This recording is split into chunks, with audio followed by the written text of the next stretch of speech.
Welcome to Fool's Ball, the official home of the Jimmy Garoppolo fan club. And we got club members over here. We got Neckbeard. We got Chief Greengrass, as always. And today we are talking about our predictions for the infamous NFC West. We're going to scuttle on down. We're going to mosey on down to the old West here. All right. We got 49ers, Rams, Cardinals, Dirty Seabirds. Neckbeard, you're out of the darkness retreat. You're back into the locker room. All right. You're more wise. You're more insight. What's your vision quest for the NFC West this year?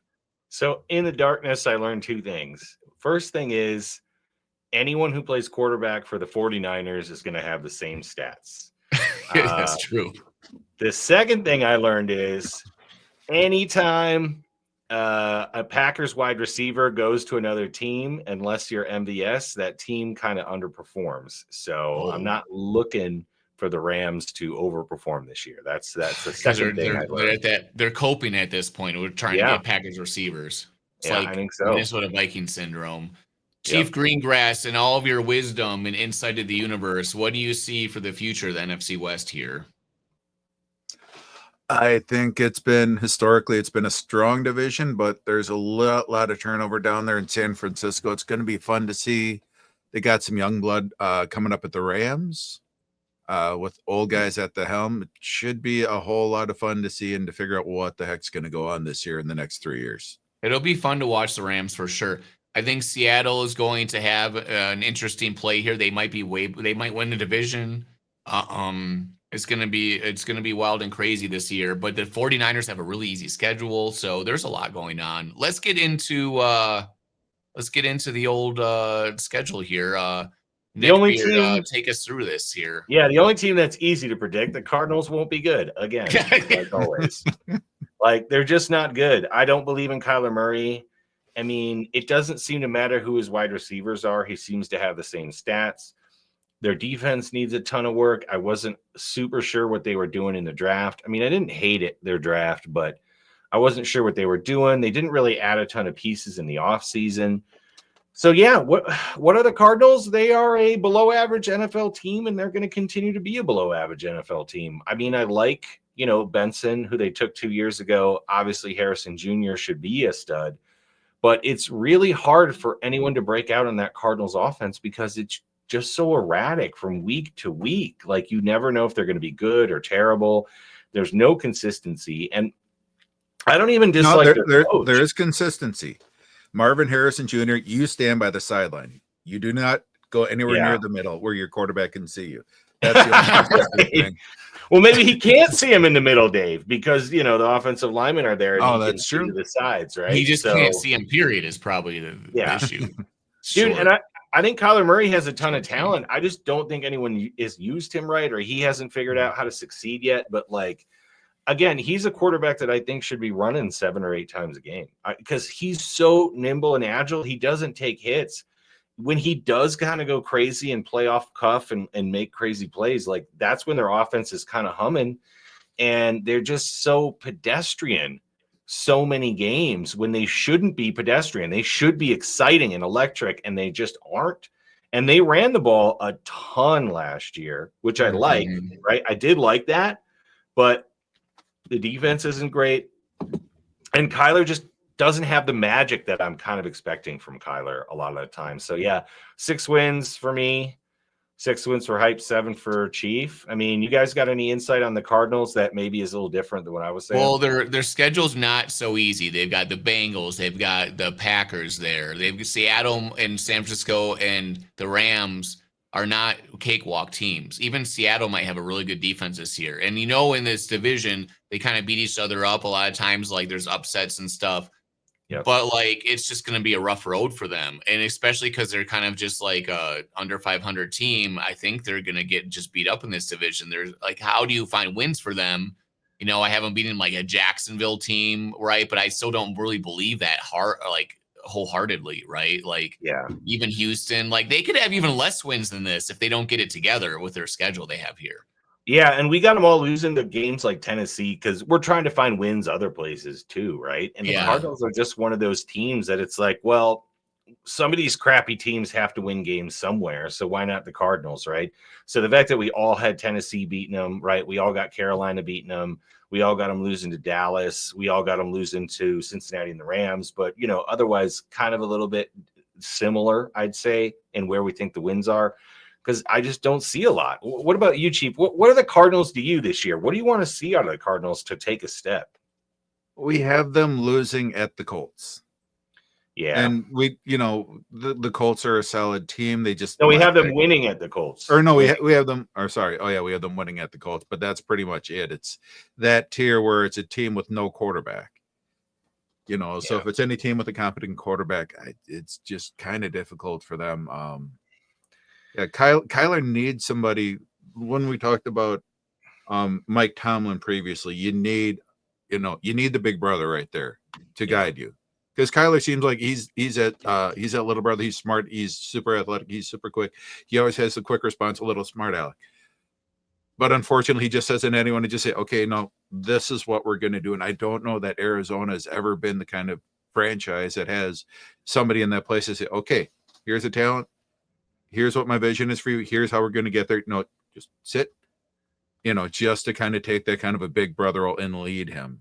Yeah. Instead of just saying, hey, you're great and everything else. So, because they got him weapons. They got him Marvin. They got a fantastic tight end for him. They have a solid run game. The pieces should be there. And yet there's a lot of times where you watch their games and their just offense is very meh. It's gross to watch sometimes. And we thought they were going to get a receiver, to help open up the offense, but they went straight defense this draft. Which they do need a lot of help on defense. Yeah. And they got some guys that could turn out to be monsters, in the draft with Walter Nolan and Will Johnson. It's possible those both could be Pro Bowl level players. I mean, getting Will Johnson could be huge for them because they need like a really good corner. So that could be huge for them. Buda Baker's obviously really good. Their free safety's not bad. Their pass rush is pretty anemic. I'm going to be honest. Like that's a big problem. So maybe Walter Nolan will help with that by, taking double teams on the inside and that sort of thing. But they don't have a lot of athleticism on the D line and the linebacker positions. So yeah, I mean, I don't know what the Cardinals are trying to be, I guess. Dave, how you said this franchise hasn't had anybody to like take him aside. Like, what's the Cardinals' identity?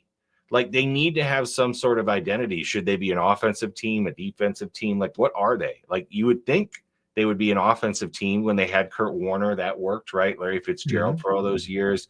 They hired offensive coordinators in the past, but they've only ever won when they've had defensive coordinators as the coach and then like a good offense with that. You know what I mean? And that's why I think they went after Jonathan Gannon after he helped, the Eagles in the Super Bowl. Right. And again, I think Gannon's a pretty competent coach. I liked his style of changing to more of a run-heavy offense, especially with the offensive line that they have and the way they drafted that offensive line.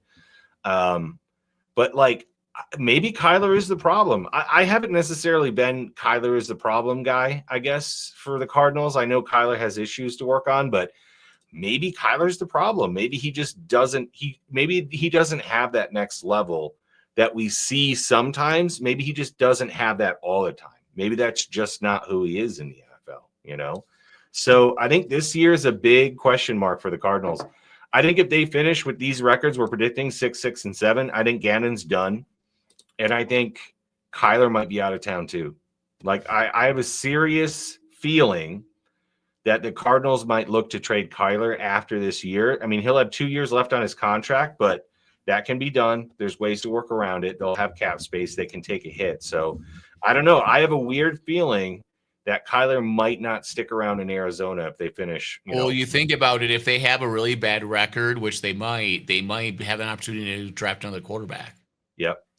Indeed. Oh, yeah, because they're talking about getting rid of Kyler until they drafted Marvin Harrison. Right. If you'll remember before that season, they're like, okay, are they going to walk away from this and whatnot? And then they get Marvin, and they're like, okay, now we're just going to wait and see. Give it 2 years. I mean, this is the year, though. If him and Marvin can't make it happen, like it's not going to happen. It's the 2 seasons. It's not going to happen, right? Wouldn't you guys agree with that?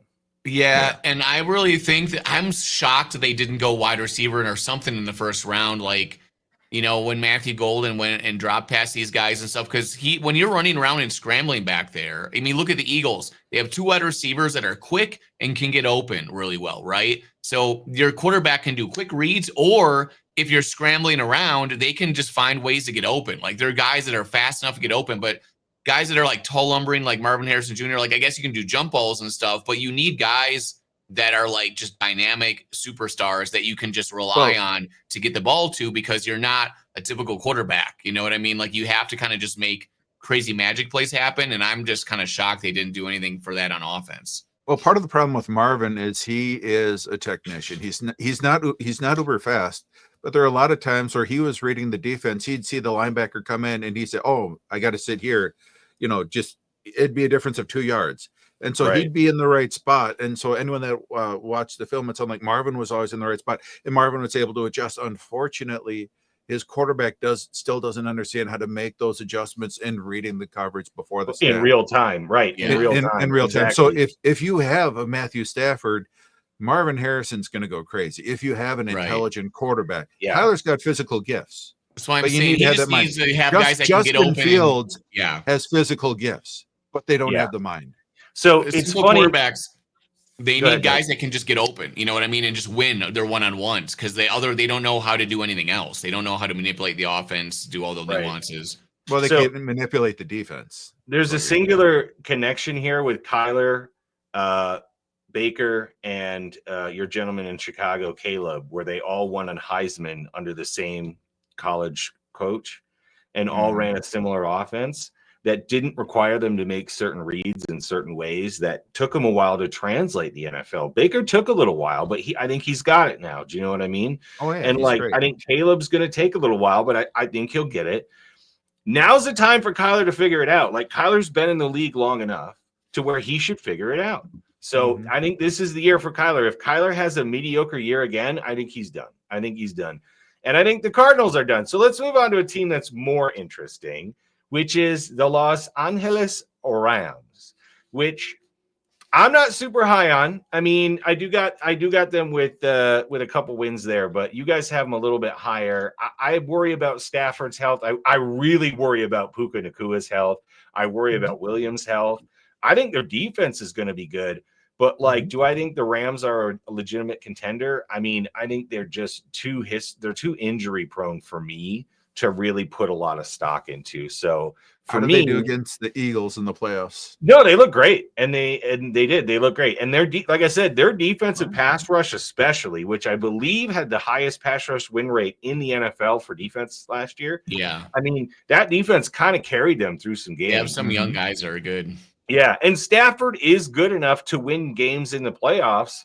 But like, guys, let's not forget, he has won a Super Bowl, okay, but in that Super Bowl, he was playing like trash, and then Aaron Donald took over and dominated the Bengals, and then Stafford had a good drive at the end of the game where he threw 7 straight passes, right, to one player, and we all know who it is, Cooper Kupp, because that's what Stafford does. He picks one guy and he throws him 27 passes a game, and, the Bengals didn't stop it, and they ended up winning. So, to me, Stafford is a good quarterback, but I mean, Stafford is so predictable and he throws to one guy all the time, and he's been bad in the playoffs before.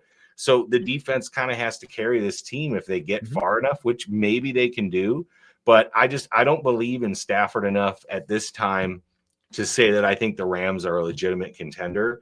Like, do I think they're a playoff team? Maybe. But do I think they're like a guaranteed NFC champion? I do not. Chief, you seem to think they are, though, so tell me why. I like how their season opens up. I like Houston having to come out to LA, because it's, like you said, that defensive front, Jared Verse, Braden Fisk, Turner, Puna Ford, they can get a lot of pressure up there when, against Houston, they have a struggling offensive line. I think that one checks a box for us. Tennessee, young quarterback. It's, again, that defense is going to get in his face. So I think those are going to be ones.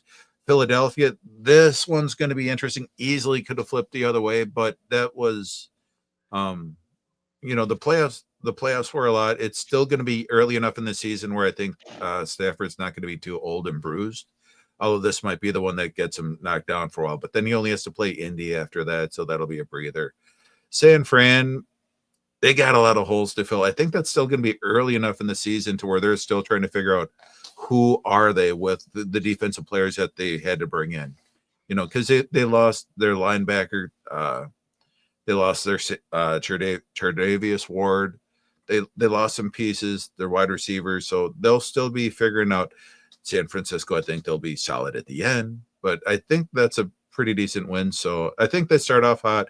And then they really only have to go 500 from there. Yeah, that's a fair point. I could see them having a good start when they're healthy, right?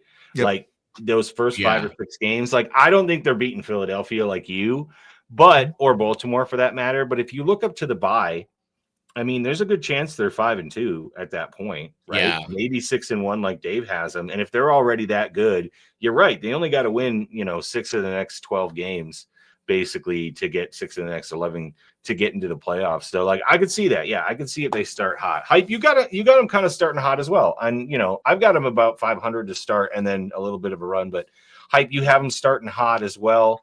And I think they're going to be better this year than they were last year. I think now they added Devontae Adams to the team and they got rid of Cooper Kupp, right? And Devontae Adams to me is just like going to just be plug and play. Yeah, and Cooper was so slow when he came back. He wasn't the same guy. Yeah, he was hurt and everything. I think it is a big upgrade. Yeah, I think it is. Yeah, I think the thing is that, like, when you look at traditional quarterback play and reliable targets, no one repeat like Puka Nakuka and Devontae are gonna no. I mean, look what they've done with Puka Nacua. Like, if you look at Nakua's like RAS, it's like the worst in the history of NFL of his raw athletic score. He has a 4.540. But even all his other metrics are even worse than that. And then you just look at it and you're like, this guy should be not even in the Canadian Football League, but all of a sudden he's like tearing it up.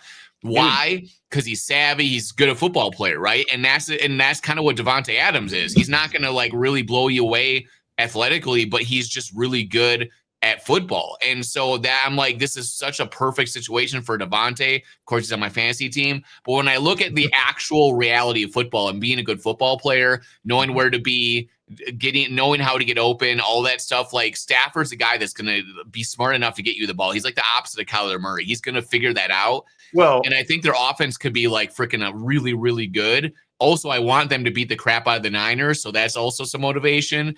And I think they're going to be better this year. They have a lot of good young players on this team on defense and stuff that are like not even like they became the defense, and a lot of these young guys were so good right away that no one even really noticed very much. And I think that their team's actually a lot better than people give credit for. As long as Stafford can stay healthy and not get injured or have any issues, I think that they're like going to be a contender for the Super Bowl.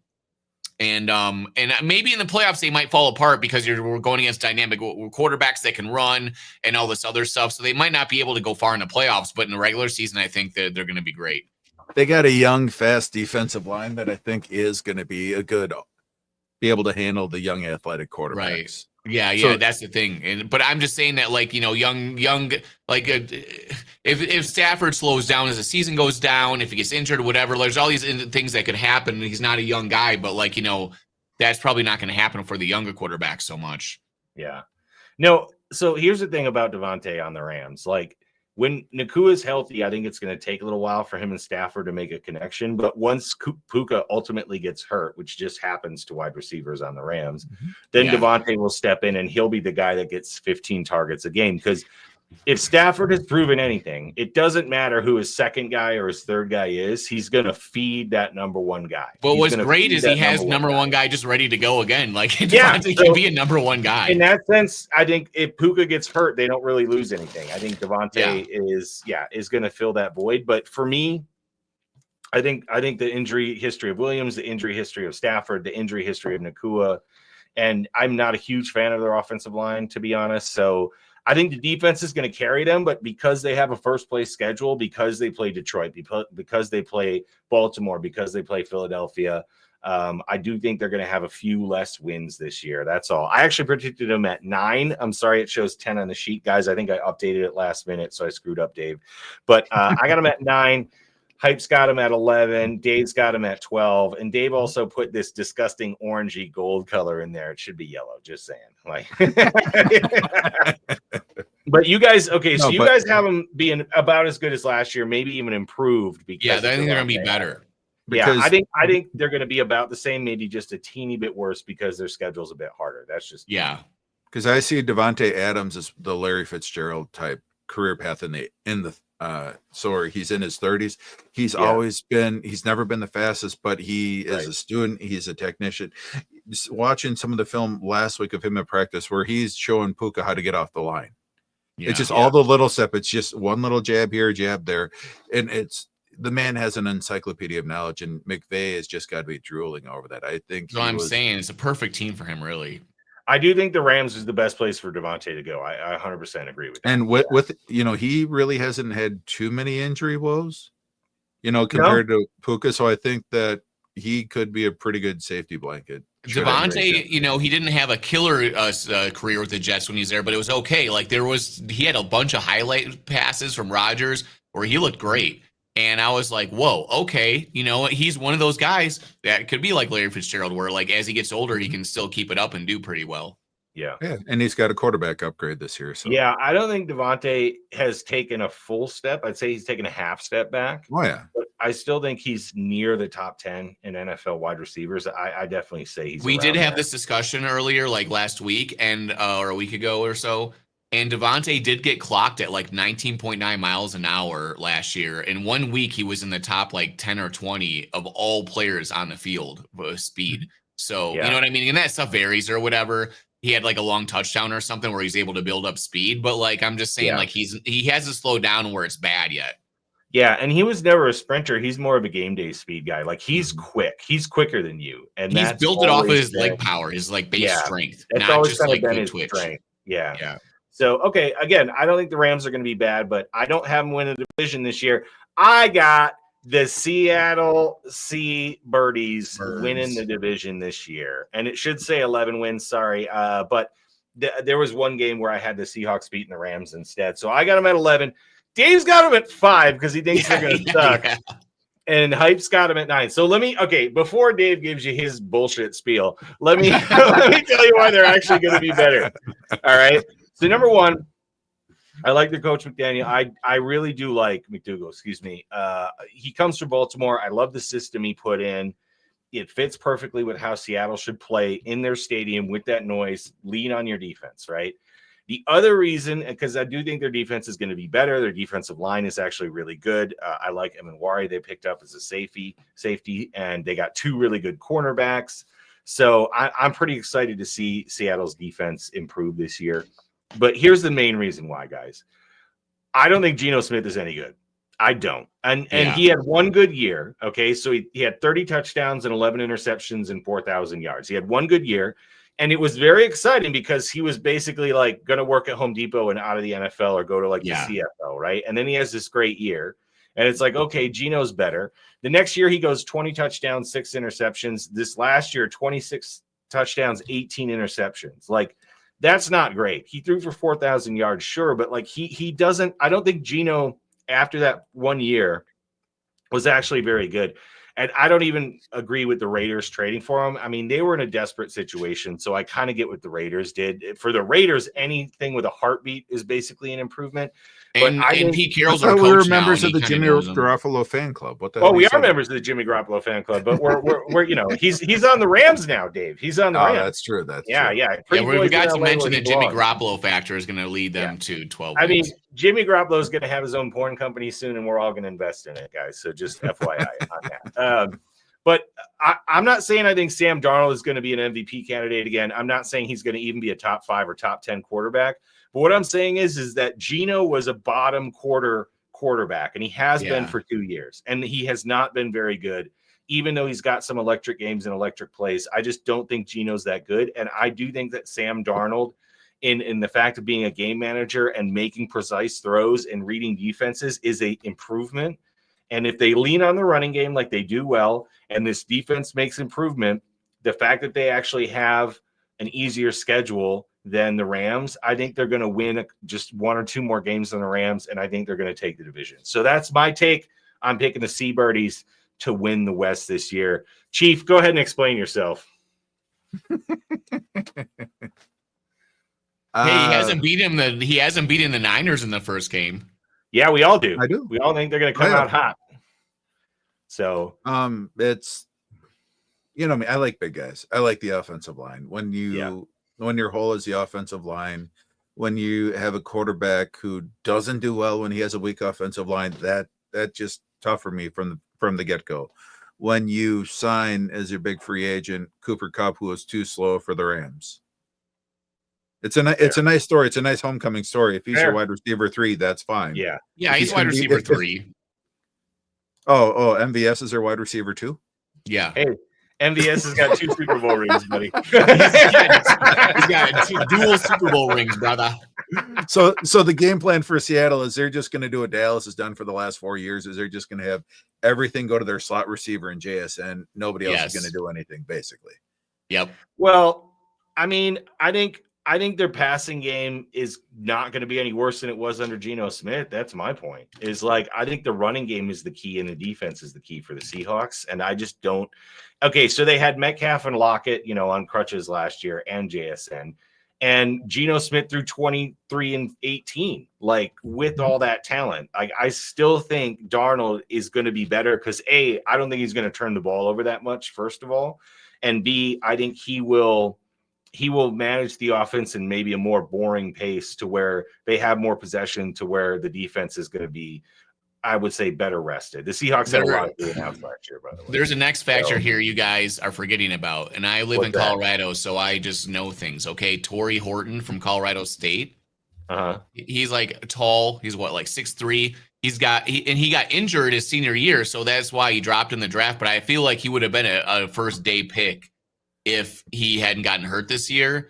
And because he plays at CSU is a part of it too, I think. But a lot of people have him as a dark horse to be a really good NFL receiver. So when you look at him play in his speed and his height, in his measurables and his height, like he's an athletic freak. It's like 6'3".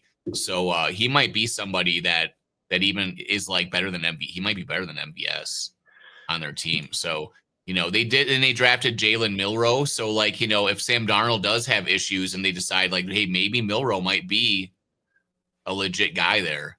Or why do you think I have them in their winning streak in weeks 15 and 16? Because for Darnold already? Yep. Oh boy. For the last month, just see what you have because you can easily walk away from that contract.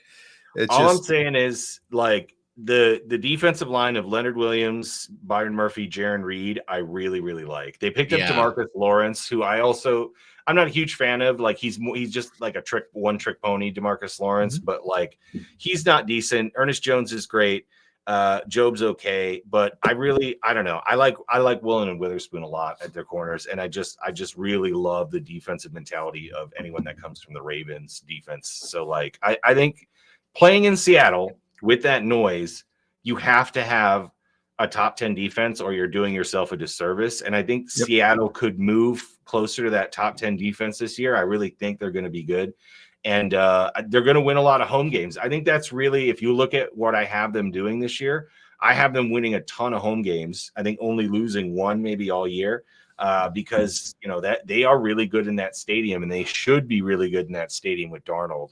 Now, I'm not saying they're going to do much in the playoffs. I'm just saying I think they're going to win some home games this year with that defense. So that's kind of where isn't their coach from the Ravens, right? Like they're going to have a defensive-oriented team. I really think that they're going to be a decent team because of their defense. Yeah, they have defense and they have 2 solid running backs. The Ravens, this is a Ravens prototype. It is. That rookie quarterback. They drafted a fullback too. No, Damian Martinez is kind of like a fullback running back out of Miami, but he's a like run you over running back, which I really like him, by the way, and I'm glad they picked him up. Because eventually Charbonnet has been pretty healthy, but like Kenneth Walker tends to get hurt, so like they like to run a 2-back system, so they got another guy once one of those guys gets an injury too. So I kind of like that as well. Yeah, I think Martinez is the more of the home run threat to replace Kenneth Walker, like you said, when he gets hurt. Charbonnet is solid. He's everything else, but yeah, Martinez isn't going to be a plug-in for Charbonnet. So no, not necessarily. No. And hey, they might shift into a total Ravens mindset. Yeah, they drafted a fullback too. They were like hardcore running game, and they got Milroe ready to go if they want to be running like some crazy like Wildcat or whatever kind of like Lamar Jackson style offense. I mean, talking about when we were talking about the Cardinals guys, how like we don't know what their identity is. Like, I don't like Pete Carroll at all. I think he's a cheater. That's a whole other story. But like Pete Carroll gave them an identity, and that identity should stay. They play defense and they smack you in the face and they tell you about it. Do you know what I mean? That's what you need to do in Seattle with that 12th man, with that, the way that stadium is set up and the way that sound works. Like, it's such an advantage. And so few NFL stadiums actually have an advantage. Everyone has a singularly kind of even advantage with the home crowd. Like, Seattle's different, man. It's built different. Its mentality is different. Like, when you have a good defense in Seattle, you win a lot of football games. And I really think that's going to happen this year. They have an underdog mentality still, even after winning those Super Bowls. They still feel like the underdog all the time. It's been a while since that. Yeah, it has been. But like, I just think Sam Darnold is going to be better than Geno Smith, even with a terrible offensive line. I understand where you're coming from, Dave, because their offensive line is not great. But you know, I was never a huge fan. I'm going to be honest. And we talked about the Steelers the other day. I was never a huge fan of DK Metcalf. I was never a huge fan of Geno Smith. And like, when I watched that offense, it was just too sporadic and just too many 3-and-outs and too many turnovers. And like, when you want your defense to win games, you need to control the ball with drives. You need to control the ball with time. And I think Darnold will give him that. So I'm excited to see what he does. But yeah, I think they're going to be pretty good.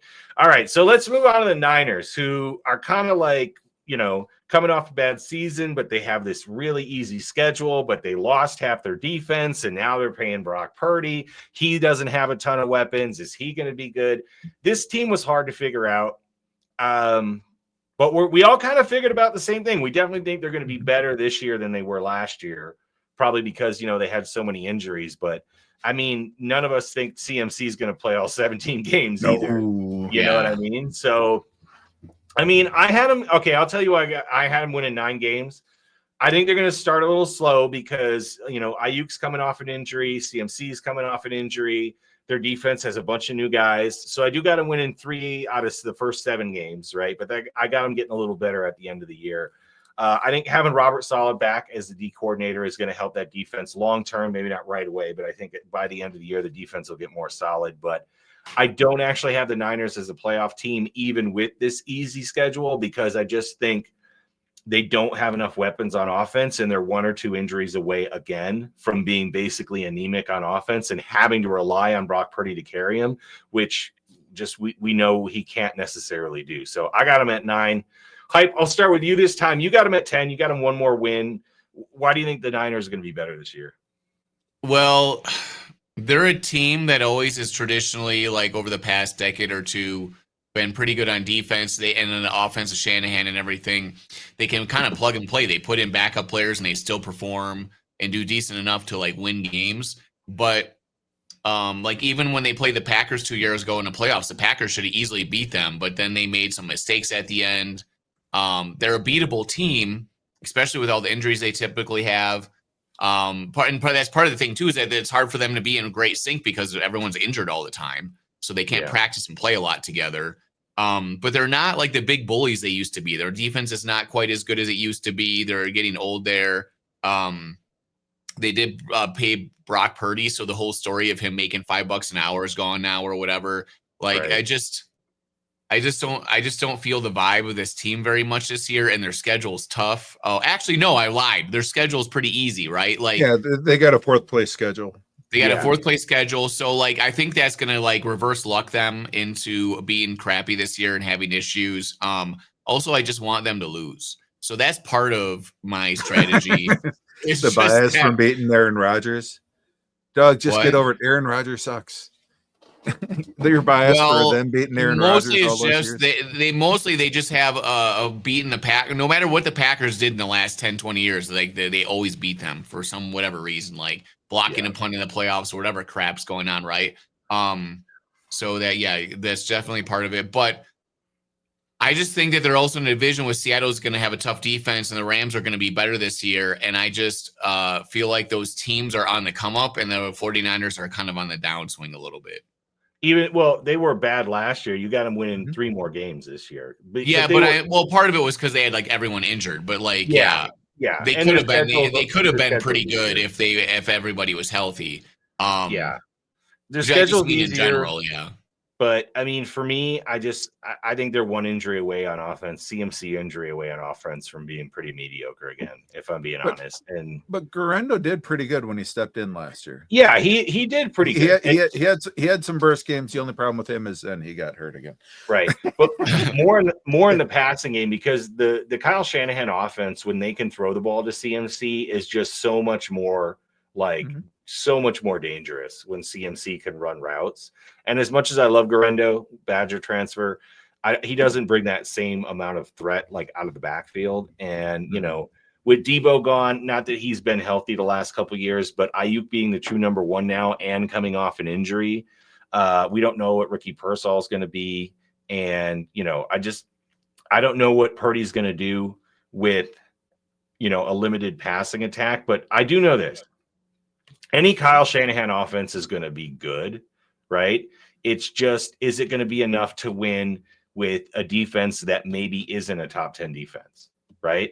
Like, I don't know if this Niners defense can be top 10 after they lost all those pieces. So I think they're going to be in a lot of close games, and I think they're going to win the majority of them. Like, they're still going to have a winning record because they just don't have a super hard record. But I do think they're going to start off a little bit slow and then maybe get better as the season goes on. How about you, Chief? How are you feeling about the Niners?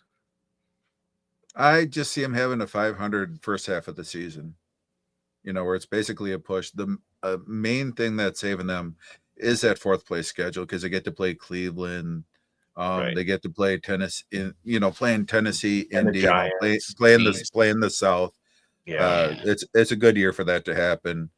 Pay no attention to that week 17 that I called. Yeah. Although I still stand by it, just because their defensive coordinator, he has experience. Yeah. They drafted some pieces. They went, they got another linebacker, Nick Martin, in the third round. They went D tackle Alfred Collins out of Texas. They got a cornerback. They went drafted D tackle, and finally in the fourth round, their second fourth round pick, they finally drafted a wide receiver, Jordan Watkins. So they invested in the defense. They have experience. They're young guys, Juwan Jennings and Ricky Pearsall, second to third year players. As long as Pearsall has a flak jacket on, they should be good to go for camp. Jesus. It was nothing that he did wrong. I know, but Well, there's been plenty of jokes He about him needs already. to go to the darkness retreat until the regular season. I mean, or he needs to try out for a Marvel movie. Do you know what I'm saying? Dude, remember the catches that he was making in college, Joe? Yeah, they were just absolutely insane. One-handed. He has. I mean, he's definitely talented, but he only had one game. He did show up really big for one game last year. I remember I actually played him in fantasy in the league, and I was like, "Oh wow, this guy's going to be good the rest of the year," and he did nothing. So maybe he steps up. Again, I believe in Shanahan. I think Kyle Shanahan's a very good coach. But I think Kyle Shanahan also has limitations to where that offense is dynamic and good, but when it comes up to like an equal or greater force, it's really difficult to carry a team, and you need talent, not necessarily at the quarterback position, but you need talent on that offense to make it happen. And a lot of their talent is either older or hurt or gone. And and it's hard for Shanahan to scheme people open now. People know the scheme more. The defenses have adjusted a lot. They're playing a lot of more like zones and stuff. And that's kind of the fun thing about Kittle, though, because he's not your prototypical tight end. Just because he's kind of a scheme breaker, and so CMC. He loves to hit people. Oh yeah, and so is CMC, which is why they work so well. And so was Debo, right? And that's why he works so well. Ayuk's not really a scheme breaker. No. I don't know what Pearsall is. Garendo again is a backup. They've done well with backup running backs in the past, but it's never the same type of offense it is when they have CMC, Kittle, and like Debo healthy. I mean, no disrespect to Brock Purdy. I'm glad he got paid, but everyone's talking about how great his stats are and he's breaking records and this and that. And it's like half the records he's breaking Jimmy Garoppolo had before him. In this same offense with these same guys. And we've seen what Jimmy is outside of San Francisco, not that great. So I'm glad he got paid, but because he got paid, the rest of this team isn't as good. And I don't think that they are right now this year ready to go back to super contender status. I think they're going to be a good team, but I don't think they're going to compete in the playoffs. They maybe make it, but I don't think they're going to compete this year. Yeah, it's weird for me to say, give a team 11 wins, but I don't think they're going to do anything in the playoffs. Right. Yeah. It's just a reflection of the schedule. Trent Williams, he has that big contract, and every year he wants to ask for more money. This might be the last year of him. We're seeing if they replace him in the draft. I love Dominic Pooney, their right guard. He is a beast in the run game. Yep. But yeah, it'll be an interesting time to watch how those young wide receivers step up. And you got to remember that Ayuk's first year, he was in the doghouse right away, right? Yes. And eventually Shanahan was able to coach him up. So you got some of the other young receivers. They might not be quite the technician of Ayuk, but I think he's a pretty good coach. But yeah, I don't see them doing much in the playoffs. But yeah, I think the slow start will hurt him because Ayuk, again, even if he comes back week 3, week 4, I mean, he's coming off a pretty major injury where even when you do come back, you're not quite the same for a while. So, and he's not their number 2 anymore. He's their number 1 now. And so they're missing their top 2 receivers from the last couple of years, at least to start the season, and missing a lot of defense. And yes, they replaced it in the draft, but it's hard to get rookies to really make a difference right away. So yeah, I think they struggle early, but they still end up being pretty good. All right. So here's our final standings. You guys got the Rams. I got the Seabirdies. Going 11 wins for the Rams for Doug, 12 wins for the Rams for Chief Greengrass, and 11 wins for the Seahawks for me. I got the Rams in second. You guys got the Niners in second. Dougie's got the Birds. Dave's got the Arizona Cardinals finishing third. Quite a risk, but I mean, yeah, we're all pretty similar on the Cardinals, 1 game off, right? I think the biggest thing is, do you believe in the Seahawks this year? I think we're all kind of tentative to believe in the Niners. We're all kind of tentative to say, okay, even if they win 11 games, they're not that dangerous. Or if they win 9 games, they're not that bad. Do you know what I mean? So, and the Rams, depending on health, we all think they're going to be decent. But yeah, I think the Seahawks are the big one here where are they going to make the playoffs? Are they going to show improvement with Sam Darnold? Or are they going to stink up the joint with yeah, the real question is who's going to step it up this year? Those 3 teams right there, either 3 of them could win the division. Or make the playoffs or whatever. But I see I only have them all 1 game away from each other. And when they play each other in division, no matter how good or bad any team is, they can beat another team. So it's going to be, I think, a close race. Doug, who do you think could make a noise in the playoffs? Any of these teams or no? The Rams, I think, could, because if they keep everybody healthy. The Seattle just has too many new players. They'd have to gel really fast, but if their defense comes together, San Francisco and the Rams, both, if they stay really healthy, they can both make noise in the playoffs. But that's kind of a big question mark for them. So I'm not sure. I will admit, Dave, that even though I have the Seahawks winning the division, that I think the Rams are the more dangerous team in the playoffs because Stafford's history, because of that pass rush, and because McVay has been to that dance and he's won it himself before. I think the Rams are definitely more dangerous in the playoffs, but I think the Seabirdies I think they take the division this year. That's kind of what I'm feeling. So, no, I like it. I like defensive-minded teams. So with a strong run game, that sounds good. I think it'd be fun to watch. Mike McDonald, see what he's able to do with Clint Kubiak. I think all these teams are have so many question marks. They can do well in the regular season, and take advantage of other teams weaknesses and stuff. But in the playoffs, when things crunch down, you've seen it. Look at the team like the Eagles, the teams that are young, and Rams do have some of this on defense, but the team that are young and strong and can just hold up and still pound your butt in the playoffs are going to be hard to beat. We saw it in the draft. Everybody's drafting defensive linemen. They want young studs on their team that can just whip at the line of scrimmage. And I don't know, the Rams might be able to do that on defense in Seattle too. So that's probably kind of why they're up there. And I just don't know. They don't have enough all around young talent on their team. They're all kind of getting old.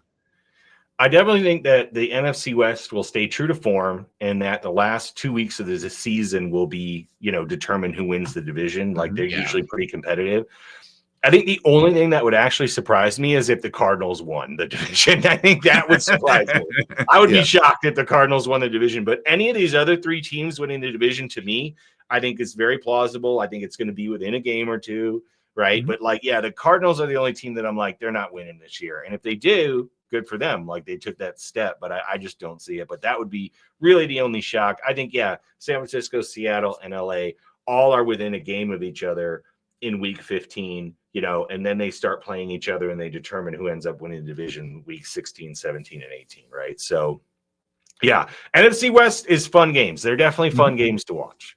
So The I am NFC looking in forward to it. general has a huge list of like pretty good teams, right? And the Eagles you might list as like very good or whatever.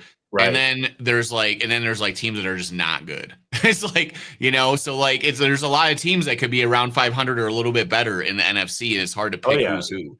Yeah, I would say the Lions and the Eagles to me are still like A tier, right? And then I'd say there's like 8 teams in B tier, right? I put the Rams in there, the Niners, the Seahawks, the Packers. I maybe put the Vikings in there. Maybe Chicago could even be in there if they take a step up with Ben Johnson, right? You could put the Tampa Bay Buccaneers in there. I mean, yeah, the NFC has a lot of teams like in that. Cowboys are probably class. in there if they play well. Just behind like Detroit and Philadelphia have pretty much proven they can beat the crap out of everybody. The Redskins are in the B tier. There's like a huge. Oh yeah, the Redskins, the Commanders are definitely. I know Dave. No, it's allowed. It's allowed. Call them.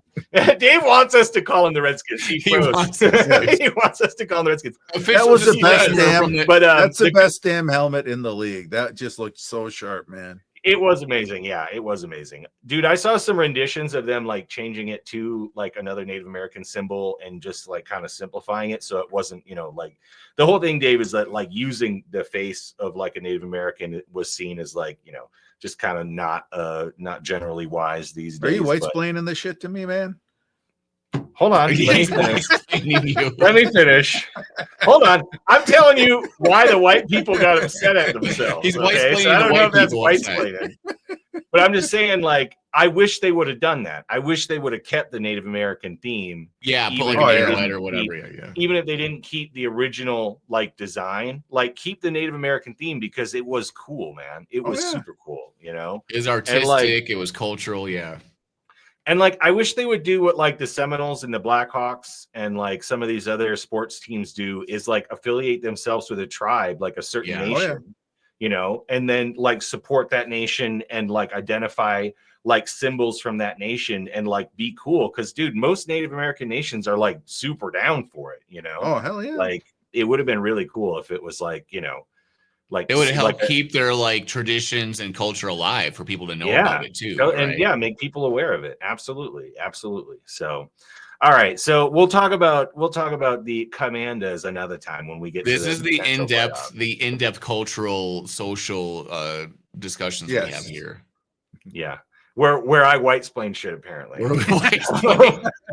We explained to Dave about culture. We explained to him how it works.